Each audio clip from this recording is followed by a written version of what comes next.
on, let's say, general principles. But there's not the same kind of love brought into play when that kind of a decision is made as there is when the decision is made by someone who cares about the one experiencing the call for correction.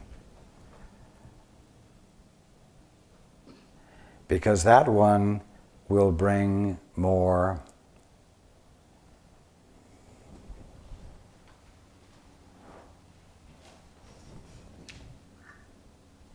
resolve to their engagement in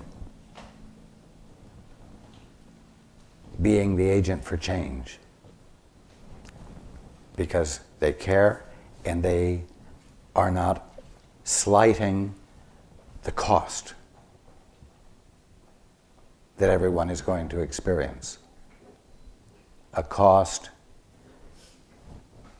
that's more than anyone should have to bear. But they will have to bear it, and they will need to be healed of it. By not slighting that and acknowledging it, it gives you that much more deep-centered justification for becoming a participant in the correction of the problem, so that Marion and these kids and the associated families don't have to go through, and so that there's someone else present who knows that cancer is not terminal. That there's nothing absolute about it at all. So that their experience, whether it's verbalized or not, becomes part of what is being taught to everyone. Because they're no longer joined in the mutually agreed upon, the mutual agreement that cancer is terminal.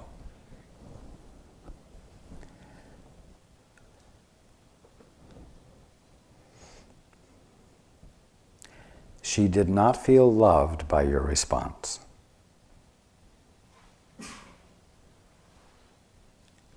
Because there wasn't any love in it.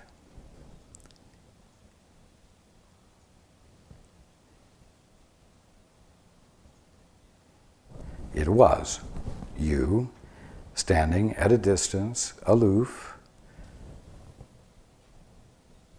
giving the best little gem you could, while never connecting.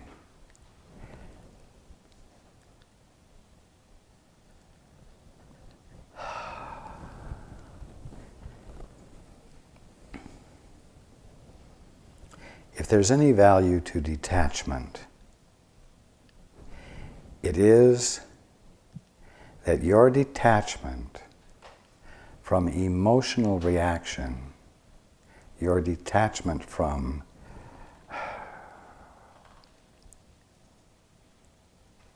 reaction, allows you to be more present with someone and more connected to them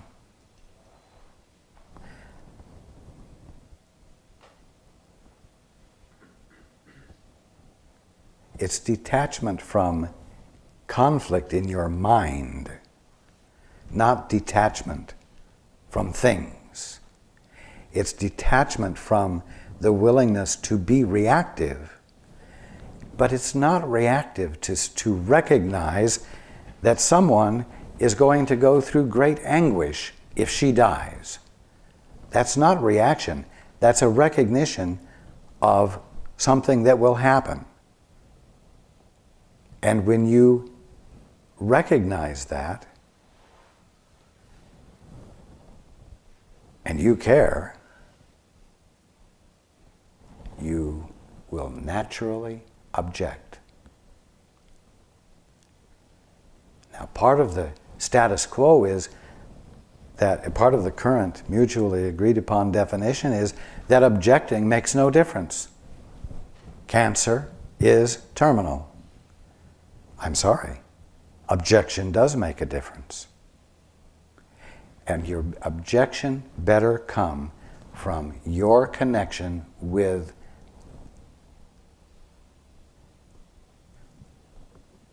the fact that unnecessary suffering will, I'm going to say unnecessary further suffering beyond hers, will occur if correction doesn't take place, and then the call for correction will be tripled or quadrupled.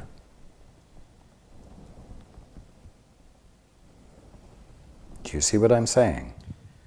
Yes, I hear you. I was under the impression that by me feeling her pain, feeling the suffering that was about to happen. Michael, you don't have to feel her pain. You've got pain. But that's the crux of the problem, is with what I've been doing is withholding myself, not letting me myself, detaching myself from that, because I'm under the impression that that's a vote of saying, yes, this illusion is so. No, your pain is a recognition that something wrong is happening.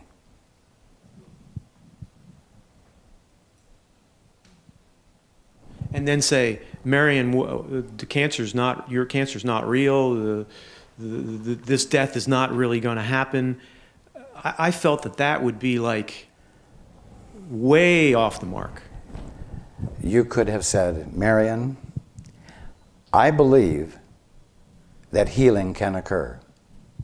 And whether you do or not, I want you to know that I am going to stand in my mind in prayer on behalf of your healing, and I look forward to hearing from you that it's going into remission. And I hope that you would be willing to allow for the possibility that my witnessing for you as God's child will make a difference.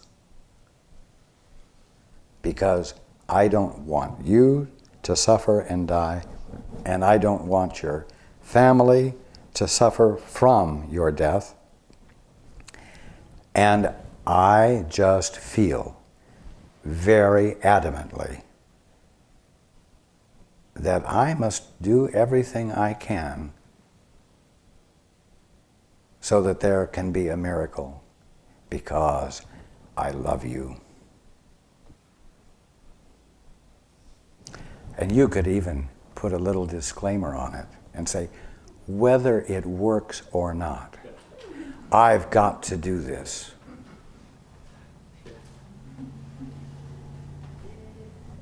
There is no way that she could hang up the phone and not feel loved, even if she persists in thinking that it's impossible for healing to occur.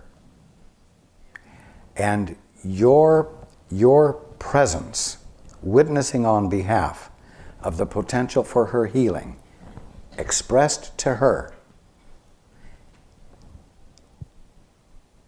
and confirming to her that she is really loved, will make a chink in, cause a weakness in her resolve to believe what the experts say. You don't want to rise above pain. You want to notice it and not say, oh, that's not real. You want to notice it so that you can see that there's a call for correction. There's a need for correction of something, so you can attend to the correction of it. You don't want to become numb to pain. Your pain, your hurt, is your recognition that something wrong is going on. If something wrong is going on, correction is called for. If correction is called for, you get down to the business of the correction, knowing that correction is possible. And you unsettle the status quo. When I was talking to Paul and Susan yesterday, and we were talking about how can we make this a celebration again, as opposed to an effort to put this thing together. Okay? As they were talking to me about how they were feeling, I was really feeling bummed out. And I was thinking to myself, this isn't feeling bummed out isn't loving.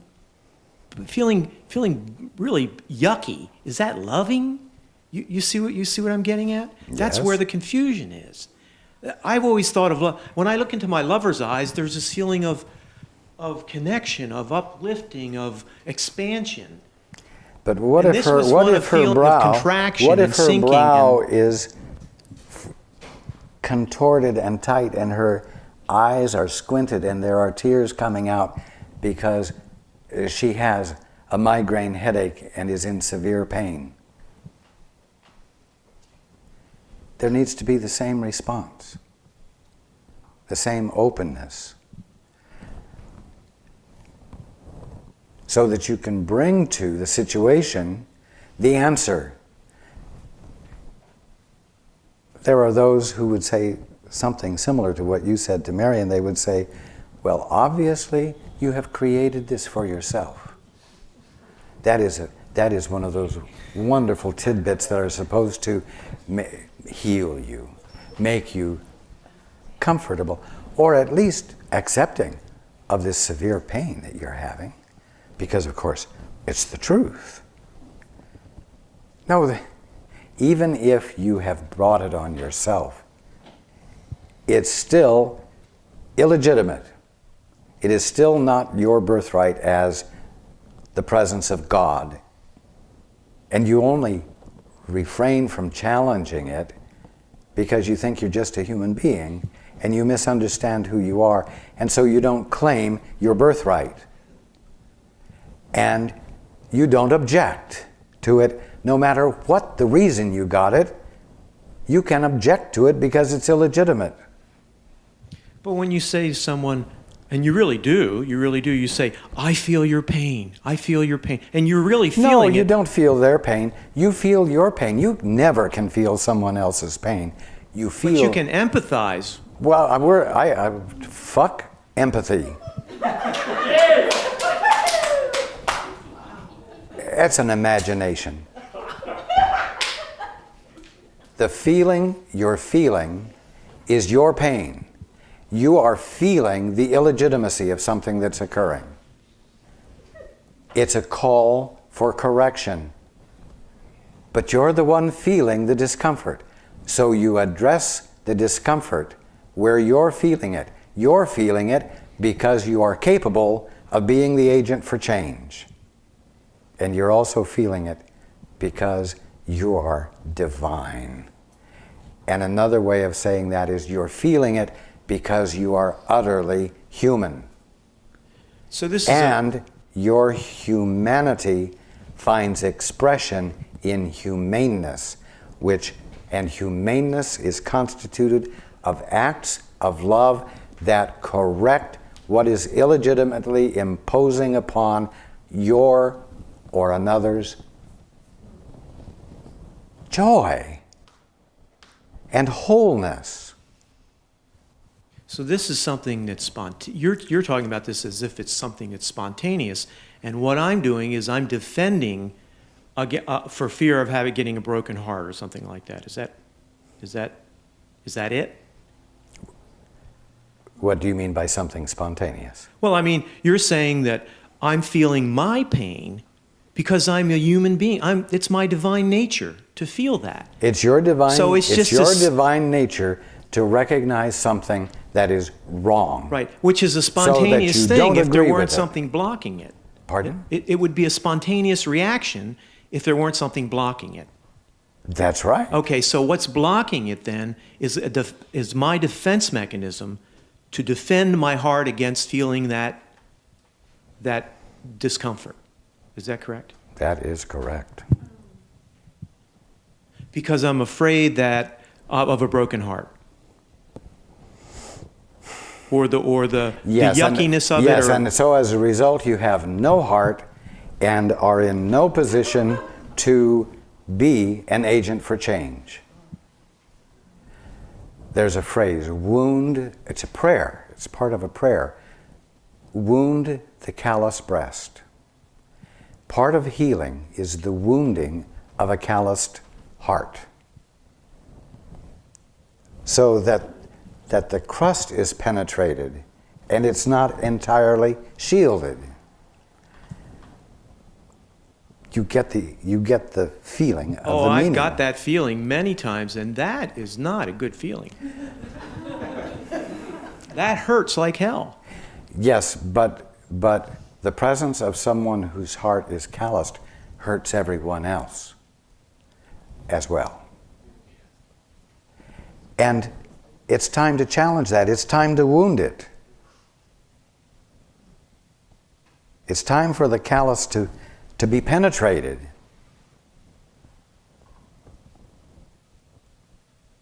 So that the willingness to be present with another in their joy and their sorrow is possible. And that's not And when you experience them in their sorrow, because you feel it, and because you are educated enough in the truth to know that that is a call for healing, you can, with commitment and what I'm going to call personal resolve, because it comes out of your caring, you can make yourself available 100% to stand in objection to the status quo and be the presence of that which heals, because you know that correction is possible. Now, I'm aware that you're familiar with the Course in Miracles, and it uses the phrase, a call for correction, when something negative is going on.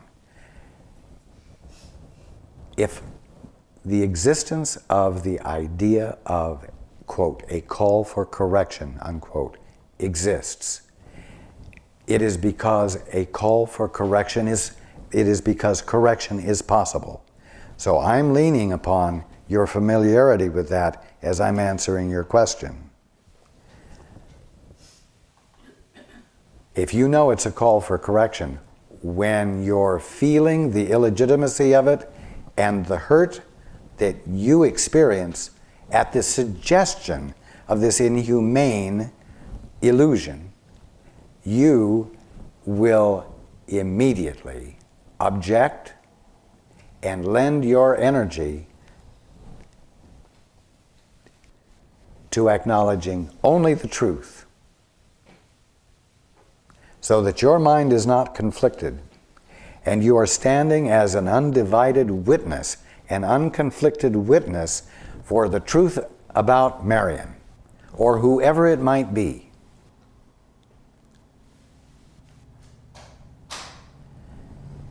But you won't do that if you have managed to numb yourself.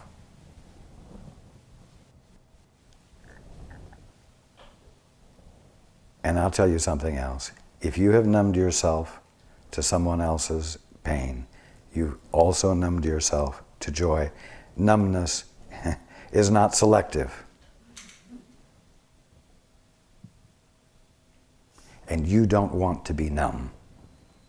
So this is almost like what you're saying is you've got to take the good with the bad. You've got to take the pain and the joy. You've got to... No. It has nothing to do with the pain and the joy. It has to do with you. You have to be undefended enough to feel if you're going to be alive.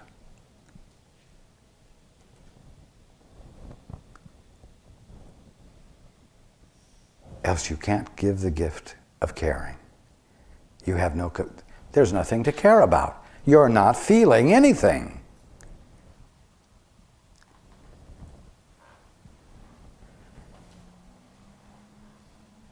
You've got to give the gift of caring, which you can't do if you don't feel. And the fact is, Michael, that you do feel. You do feel relative to Marion, and you did feel relative to Paul and Susan. you're not totally blocked. Oh, I know that. It's like, but see, where I was obviously not getting it was that the feeling is legitimizing their illusion. You see? No, the feeling is your capacity to recognize that their illusion is an illusion and is illegitimate and is a call for something, is a call for correction, and that moves you to engage in being the agent for correction. You don't get stuck on feeling See, the pain. I've got this illusion that being enlightened is not being bummed out. Being enlightened is not hurting. Being enlightened is not having your heart broken. Being enlightened is none of that. Maybe it's too la-di-da, you know? Oh, it is, yes. So when Paul and Susan are like that, you get bummed out?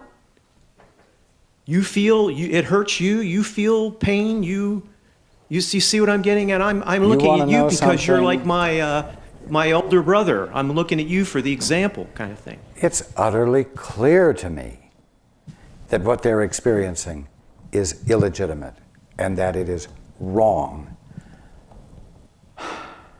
Do I feel bad? No, I don't feel bad.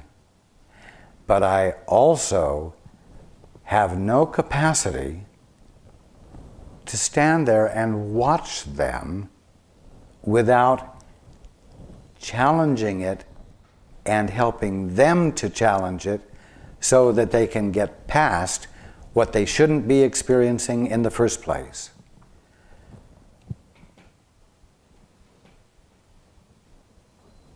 You could say that you're feeling bad or bummed out is the beginning of your awareness that a change is called for, that correction is called for, and that correction is possible. And then begin to engage in being that presence of mind that makes the difference, because there aren't any private thoughts. If you had a child and you wanted to raise that child as a spiritual child, and you disallowed that child from reading any books or any literature that brought up diseases or hardship of any kind, and you didn't let him watch anything on TV except selected things that would allow his natural spirituality to flourish without becoming bummed out by the things that bum you out, you would end up with a child incapable of being an agent for change. Because any time he would subsequently come across a call for correction, he would not see correction as possible. You don't say, oh, the headache you're experiencing is an illusion. Hell, yes, it's an illusion, but saying that is not the answer. You say, it's an illusion. And I'm going to stand with you right now in the clarity of my mind. And I know that God has not established this, and therefore it has no foothold in your experience. And while I am being intellectually clear about that and entertaining no other possibility intellectually, I am going to go within to feel the influx of the confirmation of that I am going to let be revealed to me in the place where my caring for you emerges. And I want you, if you will, to be willing to let that in and let the healing in. Now, if you can't say that to her or to Marion or whoever, don't say it, but do it. Someone comes into your experience one day and measles have erupted all over their body. You don't say, oh, it's not going on. You say, oh, I see something is going on that needs to be corrected. You don't gloss it over. You don't make it more than it is. But you have enough intelligence and common sense to say, oh, I see that something is going on that needs to be corrected. Let's get about the business of correcting it, because it's not necessary for you to experience this a moment longer. It can be gone in 15 minutes. And it can be. I'm saying to you it can be. But you've got to take that stance. You've got to become involved enough. And you won't become involved in a transformational way if you're saying it's all an illusion. No, I see that something is going on that calls for correction. So, instead of commiserating with you about, how awful it's going to be for the next 10 days for you to have the measles, I'm going to get about the business of the healing of it right now. And I would encourage you not to envision how bad it's going to be, but to be open to the experience of healing in the next 20 minutes. You see? Now, I'd have to explore this one last thing. So as I'm feeling this discomfort in my heart, to where I'm really feeling uncomfortable about this situation, the natural inclination, like with fear, is to run away from it, to get away from it, because it doesn't feel good. But with fear, for instance, you go through it, and then you break through. Is it the same? Because what I'm looking for here is, what do I need to feel to be the healing catalyst? Not what do I need to think, or what Course in Miracles things can I quote. I want to feel what I need to feel to heal myself and other people. And that's, to me, the kernel that I want to crack open here. And so if you had a child, and I'm talking back in the days when washing machines had ringers on them with the two wheels, the rollers, and if your child... Oh, don't go there. No, I am. You would feel like running away. No, I wouldn't. I mean, you would feel horrified. Oh, yes. But you wouldn't run away. You would become the agent for change to the best of your ability. Exactly. Yes. Now, the horror of the appearance of it, and I mean of the situation, is clearly your recognition that this is out of order. It's intelligence. It's not fear, it's intelligence. It says this is illegitimate, correction is called for, right, and you would spring into action. Right. See, But see, you, even if damage had occurred, you know there's a release that the child didn't know was there, and you can pop it open, right, and at least get his arm out. And even then, even if there's damage, you will persist knowing that a certain degree of correction can ultimately be arrived at. Your problem here is that you don't think correction is possible. The confidence in the ultimate manifestation of correction, you don't believe that it's possible. I see.